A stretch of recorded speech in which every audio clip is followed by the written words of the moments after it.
Hello everyone. Let us move on to sexual reproduction. Last video we have talked about the difference between the asexual reproduction and the sexual reproduction. Okay. So sexual reproduction is where both the parents are involved. So here it is a reproduction that involves formation of male and female gametes either by the same individual or by different individuals of the opposite sex. Here it is same individual.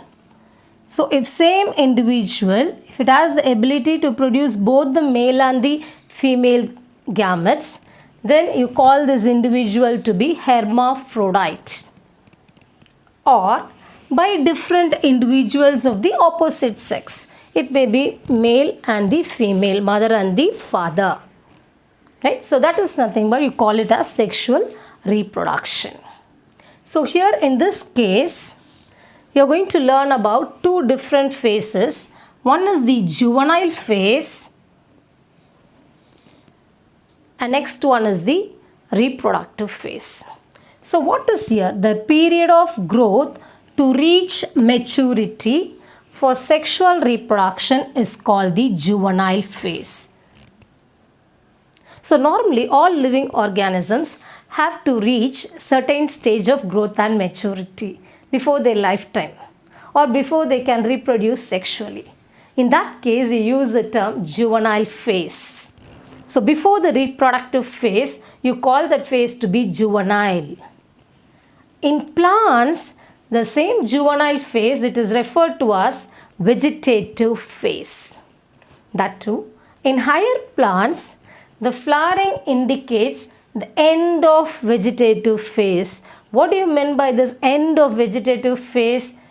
That is the beginning of reproductive phase. So normally you would have observed many trees. When do they flower? Do they flower seasonally or do they flower throughout the year? So there are differences. It is not the same. This juvenile phase or it may be a vegetative phase. It is not the same in all the living organisms. It is entirely different. So normally what do you call that as? If the plants which produces flowers, right? 1 year, within a year, you call it as annuals. And which lives for 2 years, biennials. And if it lives for many years, perennials. Okay, so one such example is what I am going to learn here is about marigold and then rice and then wheat. So all these are annuals. Very good example for annuals, marigold,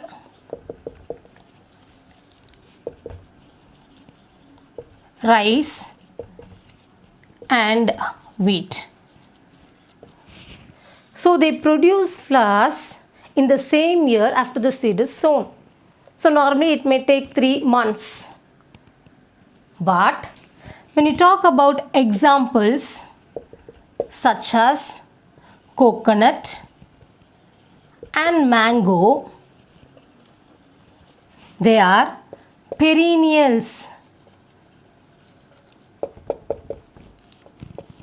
So here coconut and mango.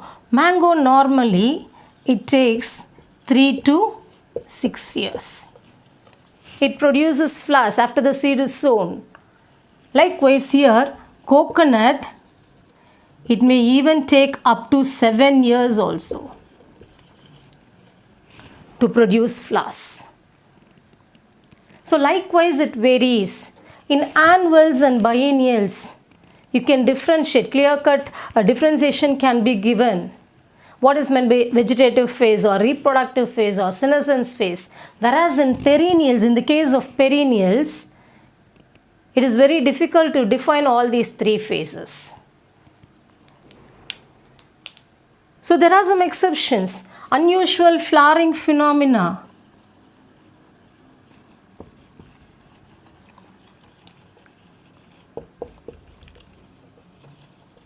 In some species. So what are those examples? So first one such example is about bamboo species. Bamboo species. So this species, it produces flowers only once in its lifetime.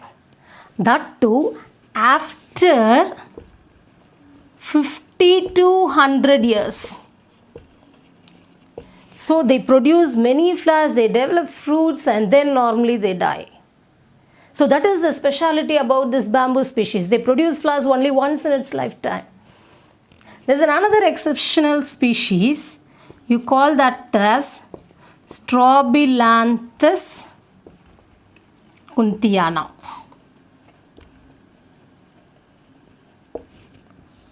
Okay, and here the common name for this plant is Neelakurunji. So what is special about this Strobilanthes kuntiana? It produces flowers once in 12 years. Okay, normally this was observed in Kerala, Karnataka and Tamil Nadu in the year 2006, September to October 2006, and in recent August 2018 to October 2018. Okay, so this was very beautiful. So normally you call this to be Neelam, right? So Neelakurunji, this is the common name, and the binomial name you call it as Strobilanthes kuntiana, which produces flowers once in 12 years, right? And normally in animals, when you talk about animals, after the juvenile phase, there are morphological and physiological changes that take place prior to active reproductive behavior. In that case, when you talk about examples of birds, what about birds? Birds that live in nature, right? So when do they lay eggs? The birds that live in nature, they lay eggs seasonally. But nature lay eggs seasonally. The birds that live in captivity, they are made to lay eggs throughout the year. That is the speciality here. Example you can mention as poultry. So the birds, they lay eggs that live in nature, they lay eggs seasonally. But the birds that live in captivity, example poultry birds, they are made to lay eggs throughout the year. So here egg laying, it is not related to reproduction, but it is a commercial exploitation for human welfare. That is the main thing what I have to remember here. And next, when you talk about here about the cyclical changes that occurs in the females of placental mammals during the reproductive phase. What are the cyclical changes that take place? Very good examples here in non-primates. What are the non-primates? Example, sheep, tiger, dog, rat, cow, etc. So all these are non-primates. So in these non-primates, the cyclical changes that take place during the reproductive phase is called as estrus cycle. So what is this cycle called as? Estrus cycle. It occurs only in non-primates, whereas in primates, example, monkey, apes and humans. Monkeys, apes and humans, the cyclical changes that occur during the reproductive phase, here you call this as menstrual cycle. What are they called as? Menstrual cycle. So this is the very important point where you have to note it down. Okay, so one is the estrus cycle that occurs in non-primates and the menstrual cycle that occurs in primates. Okay, And then next, depending upon the breeding season, based on the breeding season, okay, based on breeding season, you have seasonal breeders,